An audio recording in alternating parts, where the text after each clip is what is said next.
நல்லா இருமா.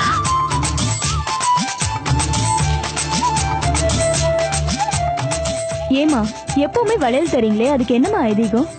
என்னை எல்லாரும் கூப்பிடுறதே வளையல்காரம்மானு தானே.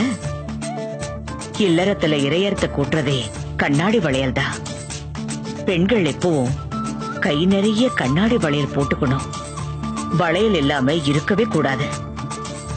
இடது கையில மட்டும் தங்க வளையல போட்டுக்கிட்டு வலது கை மூலியாவும் இருக்க கூடாது. குறிப்பா கண்ணாடி வளையல் கொடுக்கறீங்களே, ஏமா? கண்ணாடி வளையல்ல வர கலகல ஒலியில ஆன்மாவை கவரக்கூடிய சக்தி இருக்கு. கண்ணாடி வளையல் உடைஞ்சா அபசகனம் இல்ல.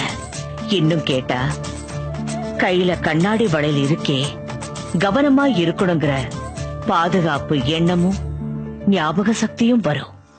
நாம காலங்காலமா கண்ணாடி வளையல் போடுறதுக்கான காரணங்களும் இருக்கு. அது என்னம்மா? கண்ணாடி வளையல் தோஷங்களை தடுத்து சக்தி தரக்கூடியது. திருஷ்டி அதிகமாயிட்டா அத தாங்க முடியாம கை வளையல் தானாவே உடைஞ்சிடும்.